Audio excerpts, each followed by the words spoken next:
One of the easiest ways to be let down is to get your hopes up nice and high to begin with. Just ask most people who ever played the lottery, and yet, us gamers, we can't help ourselves. We get excited for games, and while sometimes we get let down by them, every now and then there's a game we really want to like, and we actually do, and oh, what a feeling it is. Now, at this point, you might be thinking, wait a second, liking a game you want to like, wouldn't that just be any game that you like? Who plays a game not wanting to like it? Well, my friends, we're talking about games that you really wanted to like. While it's true that pretty much any game you play you would ideally want to enjoy, these are games that suffer from extra expectations that you have for them, and there's a whole bundle of reasons for why this could be, whether the game was new or old at the time that you finally played it. For the first type of example, let's go with the obvious one. That would be the big new release, and whether it was a game that you played back in the day or not so back in the day with a newer game,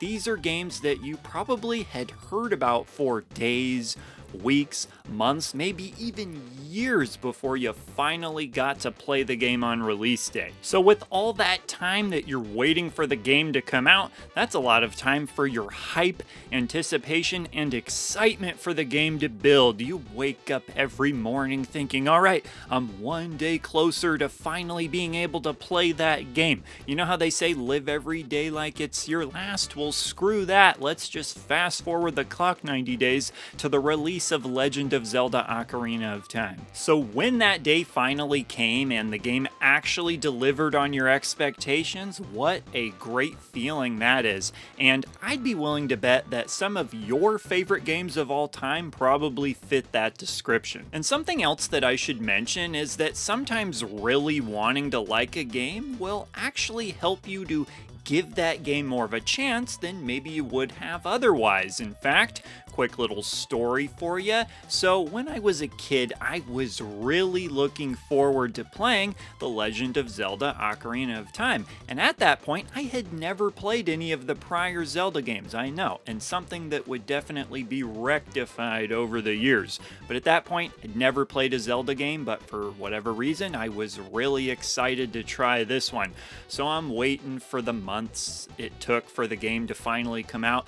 The game comes out, and I was kind of confused. I was like, wait, what am I even doing here? I'm talking to a giant tree? I didn't get it within those first 10 to 20, maybe 30 minutes I was playing it. But then as I sat there playing that game I had opened up for the holidays, it all started to come together, and I thought to myself, oh boy, this is something I really like. And I realized that the other game I got, Extreme G2, was just not going to be getting the same kind of attention that day.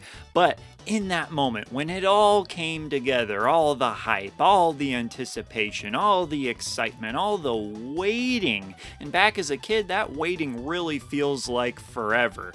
Well, when it all came together and I was finally enjoying that game, oh, what a magnificent feeling it was. Now, if you want to take that hype and excitement even one step further, you can ratchet things up a notch by throwing a console launch into the mix, or perhaps even just a console that you didn't own yet, and you were finally going to own that console with whatever game it was that you were also excited for. So then, not only are you excited for a new game, you're excited for a new console, which is just a real double whammy. I mean, just take the launch of the Dreamcast, for example. People really wanted to like that console, and as far as launch lineups go, the Dreamcast had quite a few worthwhile games that were very capable of being liked.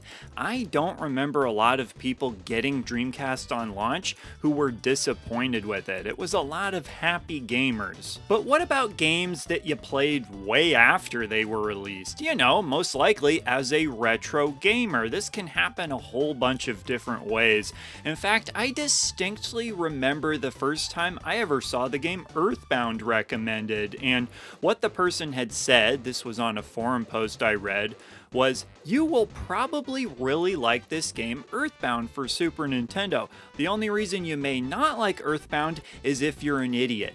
Now, I didn't want to take that person's word for it, so I started poking around the internet, and a lot of people said that the game is a good game if you're into Super Nintendo games. If you like 16-bit adventures, you may like Earthbound, a game about a bunch of kids adventuring around who have psychic powers trying to save the world. That sounded like fun to me, and because I'm such a fan of the Super Nintendo and a lot of its games, it was a game I really wanted to like. What I'd like to point out though is that sometimes the idea of a game doesn't always line up with the execution of that game, as far as what you were expecting and then what the experience you have with the game actually is. So when you are researching a game and everything is looking good, everything is sounding good that you're seeing and hearing about this game, and then you finally get your hands on that game and you play it, and everything you were hoping for gets confirmed, that's a very comforting feeling, like,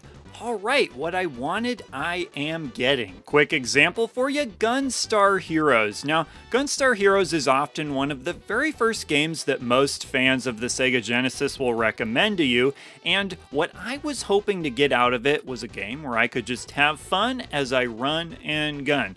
Well, I get the game home, I play it, and sure enough, there's running, gunning, and funnin'. And sometimes you can really want to like a game because it's from a developer that you really like. In fact, sticking with Gunstar Heroes and its developer, Treasure, that's a good example because Treasure often makes games that are quite different from each other, and so people could really want to like a different Treasure developed game that they hadn't played yet, and then be really happy with that game when they actually do like it, despite it being different from other games they've made that they're already used to. Or maybe you could really want to like a game because of how its visuals strike you. I mean, after all, how a game looks could be the very first impression that it makes on you, and you think to yourself, if only this game was just as beautiful to actually play as it is to look at. And a good example for me would be the original Rayman game. It has some very nice looking 2D visuals,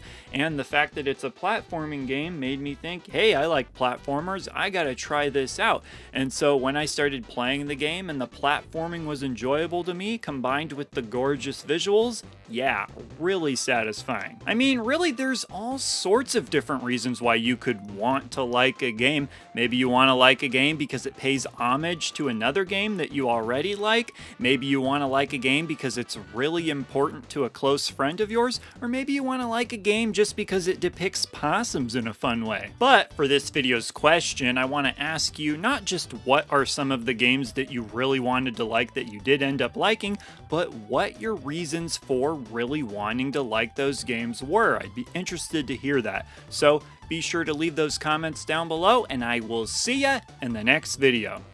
He's the retro bird, yeah, and he's talking about video games. He's the retro